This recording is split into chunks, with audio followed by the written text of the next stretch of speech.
शहर के अंदर जो नगर पालिका प्रशासक है वो 2 दिन पहले से ही उसने स्टार्ट कर दिया है। यहाँ की जो गौशाला है उन्होंने भी सहमति दे दी है, तो करीबन 100 के करीब गौवंश 2 दिन में उस गौशाला में पहुँच चुके हैं। तो जो सड़क पर आवारा पशु जितने भी घूम रहे हैं उनको गौशाला में डालेंगे, चाहे नंदी हो या वो हो।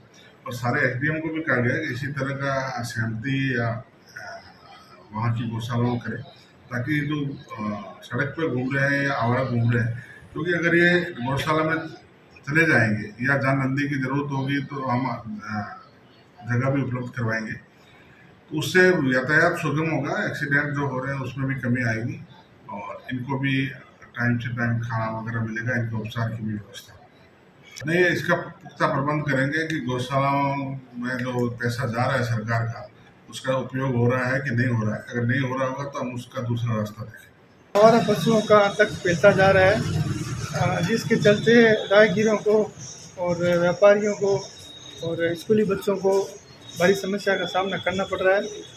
जगह जगह गंदगी के चलते गौवंश वहाँ पे विचरण कर रहे हैं और गंदगी फैला रहे हैं चारों ओर, और इसी के चलते वाहनों को भी समस्या है, व्यापारियों को भी समस्या है। राहगीर चलते मोटरसाइकिल वालों को और कई गाड़ी वालों को नुकसान पहुंचा रहे हैं, आपस में लड़ते झगड़ते रहते हैं।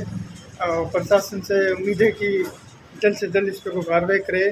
पहले कई बार गौवंशों को कहीं पे बाड़े में रखने की बात सामने आई थी, एक बार ऐसा हुआ भी था, लेकिन वापस वही गौवंश सड़कों पे घूमते फिरते दिख रहे थे।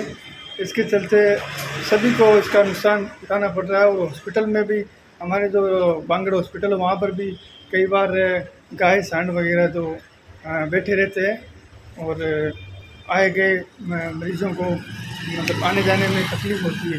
ठीक है, बस इससे ये बात तो सामने आई है। कई बार कई लोगों को ये लोग घायल भी कर चुके हैं, हॉस्पिटल में आते हैं कई बार केस, कई लोग मर भी चुके हैं, चोटिल हो चुके हैं कई लोग। इससे मतलब आमजन को भी भारी परेशानी उठानी पड़ रही है। तो प्रशासन से यही अपील है कि जल्द से जल्द इनके लिए कुछ कार्रवाई करे, या तो उनकी कोई बाड़ाबंदी करे। बेसहारा गौवंश को लेकर लोगों में डीडवाना में काफ़ी हद तक भय का माहौल है। बच्चे स्कूल जाते हैं तो भी डर रहे हैं, घर वाले सब बच्चों को बार बार बोल के जाते हैं कि मतलब ध्यान रखना, गाय नहीं मार ले किसी को, सांड नहीं मार ले किसी को। और कई जगह मतलब ऐसी चोट आई हुई है लोगों को कि अपने कई पैर टूट रहे हैं, किसी का हाथ टूट रहे हैं, गाड़ियों को भी काफ़ी नुकसान होता है। नगर परिषद को बार बार अवगत कराने के बावजूद वो अपनी खानापूर्ति पूरी कर रही है। गौशाला भी किसी तरीके से ध्यान नहीं दे रही है। जिला कलेक्टर ने आदेश भी दिए हैं, उसके बावजूद भी कोई कार्रवाई नहीं हो रही है। लोगों के अंदर बहुत ज़्यादा डर का माहौल है। बच्चों को बाहर नहीं निकाल रहे हैं, खेल नहीं सकते हैं बच्चे, स्कूल नहीं जा सकते हैं बच्चे कोई भी। उसलिए जगह जगह मंदिर भी जाएँ तो उसके बाहर जमावड़ा लगा रखा है, गलियों में जाएंगे वहीं पर जमावड़ा लगाया गायों का, सांड वगैरह बहुत ज़्यादा मतलब डीडवाना की स्थिति भी बहुत ज़्यादा ख़राब है। तो वापस हम नगर परिषद को पुनः एक बार निवेदन करेंगे, इनकी कार्रवाई पूरी करके गौवंश को, जो भी बेसहारा गौवंश है उनको गौशाला में जाए, ताकि लोगों को अंदर भय का माहौल नहीं रहे।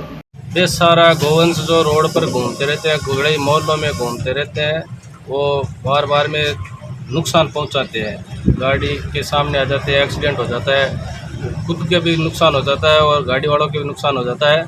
और सरकार उस पर कुछ ध्यान नहीं दे रही है। तो सरकार से निवेदन है कि उनकी व्यवस्था की जाए, गौशाला में पहुंचाए और उसकी उचित व्यवस्था की जाए उसके लिए, तो उसका भी फ़ायदा और आम लोग जनता का भी फ़ायदा।